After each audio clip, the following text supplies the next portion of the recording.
Today's Extra. Welcome back to the Anglers Extra pregame show. July 4th baseball, a couple of minutes away. Chatham and Orleans. It's time for the Manager's Show with Chatham manager Tom Holliday. Emmanuel Berbari with you. Tom, July 4th baseball. When you hear that, what's so special about it in this country? Well, I think it's the season. I mean, it's kind of like the highlight of the summer. And, 4th of July, you look for a ball game, you look for fireworks, and up here, people try to do that. I don't know what we're going to get tonight here because we're on the road. Seems like we've been at home every 4th of July since I started coming up here. So I don't know what we're in store for tonight. Coming off a rain out last night, when did it ultimately become clear that baseball was unplayable?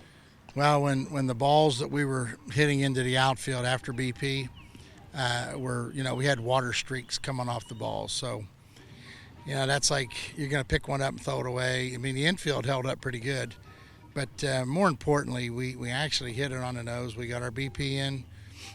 We got our prep in. Everything was good. And it never really stopped until about 10:30 last night. It didn't stop for very long, so we made the right call. Hitting it on the nose, you just mentioned that. Against YD, a bounce-back effort for your team. Still up there in strikeouts. What did you see in the at-bats? Well, we got a couple more guys in, and a couple of the older guys should give us better at-bats, and again, there's good pitching up here, and you got to respect that. And kids have kind of drifted in here without knowing what this is all about. Some of them are now realizing that guys are trying to pitch now. They're not just trying to throw like the radar gun up and catch everybody's eye with their velocity. So if you strike out 10, 11 times a game, that's okay. But we've had a chance to address situational hitting a little bit, and it's kind of hard to really make it a point until you see it, and we've left a lot of guys at third base with less than 2 outs. So without making it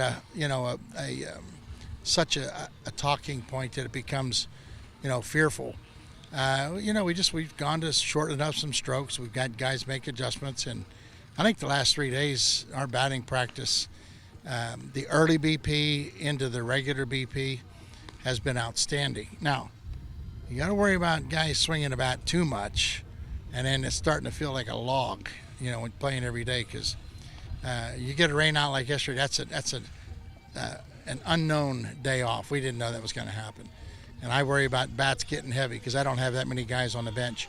But I think as long as they continue to keep their mind open to letting us fix some things, we're going to get some stuff done. And if we pitch good and we score 5 runs, we should win. What does a heavy bat look like?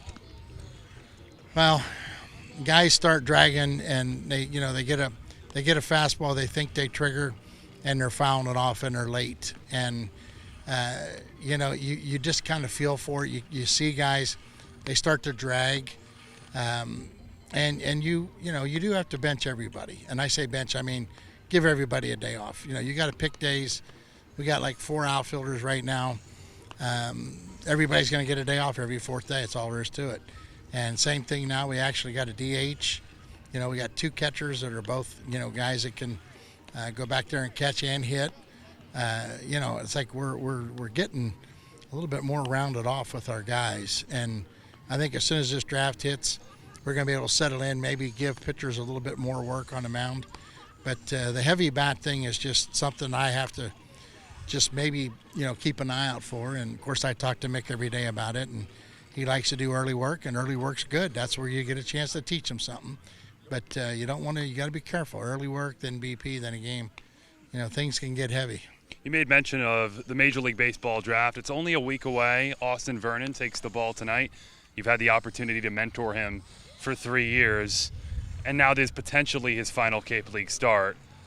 What do you make of the position he's put himself in ahead of the draft? I don't think that I think Vernon understands that coming from a small school, he needed a platform. He needed a bigger arena. It started last summer, and it started his first summer up here. And then all of a sudden, he started taking care of himself. When a guy can shave off 55 pounds over a 2-year period, that's a pretty good statement that he's made. Now, he's turning into a pitcher. He's got better stuff.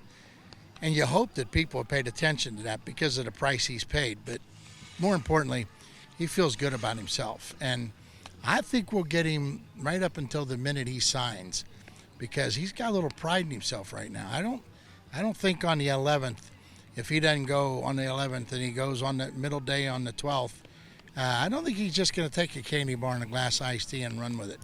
I think he'll be here until somebody satisfies him. That's Chatham manager Tom Holliday on the Manager's Show. Coach, appreciate your time. You bet. You got it. Let's send it right back up to Ben Schulman.